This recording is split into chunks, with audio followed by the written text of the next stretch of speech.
Hello everyone, आज हम class 9th Hindi क्षितिज का chapter number 13 Gramshri lesson read करेंगे। तो चलिए शुरू करते हैं। ग्रामश्री। नमस्कार। आज हम क्षितिज के पाठ 13 ग्रामश्री का भावार्थ पढ़ेंगे। इसके लेखक हैं सुमित्रानंदन पंत। तो सुमित्रानंदन पंत ने ग्रामश्री कविता में गांव की प्राकृतिक सुषमा एवं समृद्धि का मनोहारी चित्रण किया है। ग्रामश्री का अर्थ होता है गांव की लक्ष्मी, गांव की संपन्नता। कवि ने इस कविता में भारतीय गांवों की प्राकृतिक सुंदरता का वर्णन किया है। भारतीय गांवों में हरी भरी लहलहाती फसलें, फल फूलों से भरे पेड़, नदी के तट की रेत आदि का बहुत ही सरल शब्दों में, बहुत ही अच्छे शब्दों में इतना सजीव चित्रण किया है कि उनका बिंब हमारी आंखों के सामने साकार हो उठता है। तो शुरू करते हैं पहले पैराग्राफ से। फैली गांवों में दूर तलक मखमल की कोमल हरियाली, लिपटी जिससे रवि की किरणें, चांदी किसी उजली जाली। तिनकों के हरे हरे तन पर हिल हरित रुधिर है रहा झलक, श्यामल भूतल पर झुका हुआ नभ का चिर निर्मल नील फलक। फलक आसमान को कहते हैं। पट पहलू फलकार्थ। गांव के प्राकृतिक सौंदर्य का वर्णन करते हुए कवि कहता है कि गांव में दूर दूर तक मखमल की तरह मुलायम हरियाली फैली हुई है। इस पर पड़ने वाली सूर्य की किरणों को देखकर ऐसे लगता है कि चांदी की जाली उन पर बिछी हुई है। हरे तिनकों पर हिलती ओस की बूंदों को देखकर लगता है कि जैसे उनमें हरे रंग का रक्त, हरे रंग का रुधिर बह रहा है। हरी भरी धरती पर फैला नीला आसमान ऐसे प्रतीत होता है मानो धरती को वह अपने बाहों में भरने के लिए उस पर झुका हुआ है। दूसरा पैरा। रोमांचित सी लगती वसुधा, आई जो गेहूं में बाली, अरहर सनई के सोने की किंकणियां हैं शोभाशाली। उड़ती भीनी तेलाक्त गंध, तेलाक्त तेल से युक्त, फूली सरसों पीली पीली, लो हरित धरा से झांक रही, नीलम की कली तीसी नीली। वसुधा धरती, सनई एक पौधा होता है, किंकणियां करघनी में लगे छोटे छोटे घुंघरू होते हैं, और करघनी कहते हैं कमर में बांधे जाने वाला घुंघरूदार एक गहना। इसका भावार्थ है इन पंक्तियों का। गांव के इस सौंदर्य को देखकर ऐसे लगता है कि धरती जो है वो खुशी से, प्रसन्नता से भर गई है। उसी प्रसन्नता को व्यक्त करने के लिए, उसी प्रसन्नता को प्रदर्शित करने के लिए जौ और गेहूं के पौधे में बालियां निकल आई हैं। अरहर और सनई के पौधों पर लगी फलियां करघनी में लगे घुंघरुओं की तरह शोभायमान हो रही हैं। चारों ओर सरसों के फूल हैं जिनसे तेल की गंध, तेलाक्त यानी कि तेल जैसी गंध आ रही है, खुशबू आ रही है। इसी समय हरी भरी धरती से अलसी की नीले रंग की कलियों से, अलसी के जो फूल होते हैं वो नीले रंग के होते हैं, उसकी कलियां भी नीले रंग की होती हैं। अलसी की नीले रंग की कलियों से नीले नीले फूल निकलने लगे हैं। तीसरा।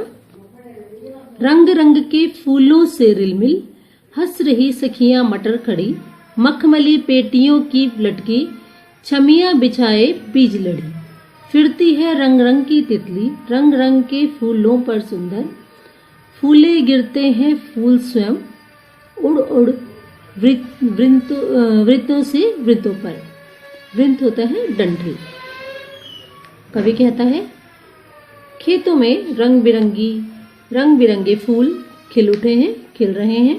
वहीं उनके पास के खेत में बैंगनी सफेद फूलों वाली मटर को देखकर लगता है जैसे मटर रूपी सखियां, सहेलियां साथ साथ मिलकर हंस रही हों मटर में फलियों को देखकर लगता है कि वे मखमली पेटियों में किसी रतन को छिपाए हुए हैं। चारों ओर रंग बिरंगे फूल खिले हुए हैं, जिन पर रंग बिरंगी तितलियां उड़ रही हैं।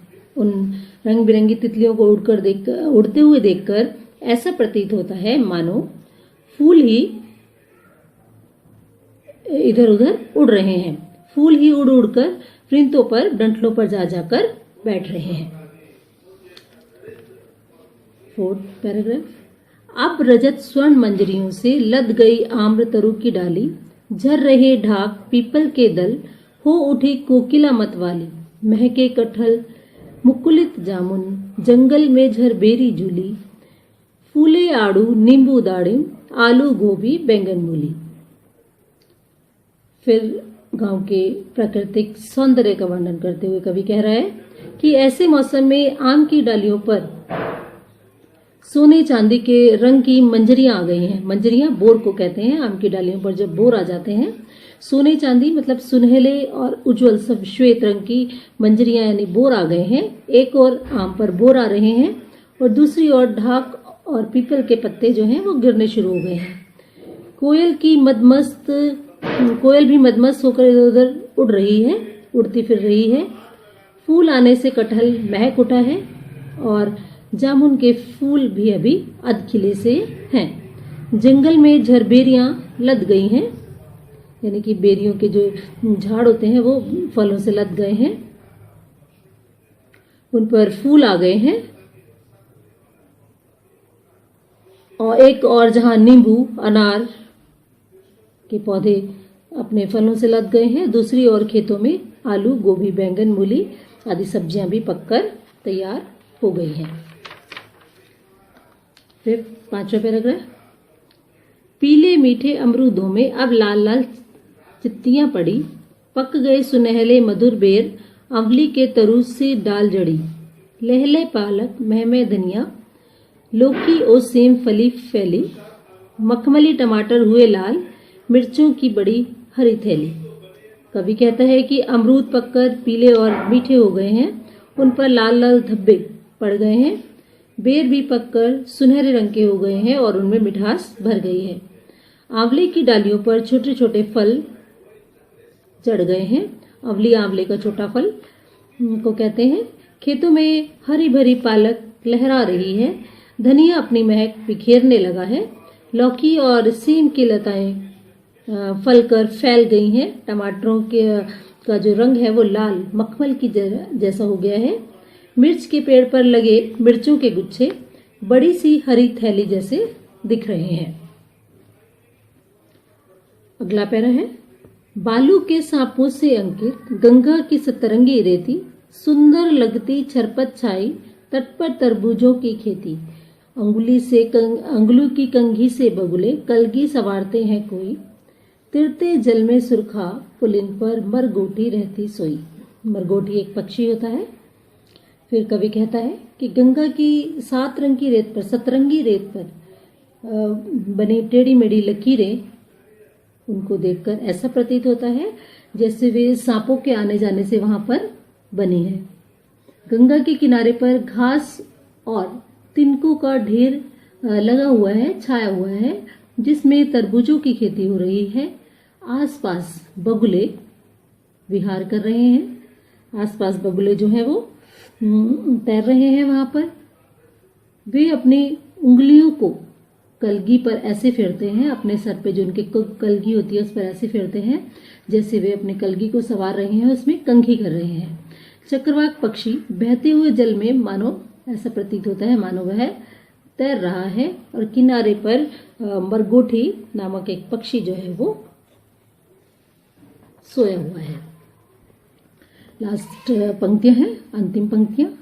हसमुख हरियाली हिम आतप, सुख से अलसाए से सोए, भीगी अंधियाली में निशिकी, तारक स्वप्नों में से खोए, मरकर दिब्बे सा खुला ग्राम, जिस पर नीलम नभ आच्छादन, निरुपम हिमांत में स्निग्ध शांत, निज शोभा से हरता जनमन।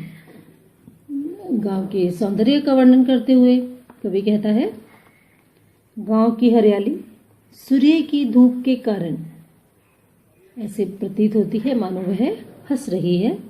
सर्दी की धूप भी खिली खिली सुखद है। दोनों ऐसा लग रहा है कि मानो सुख से सो गए हैं।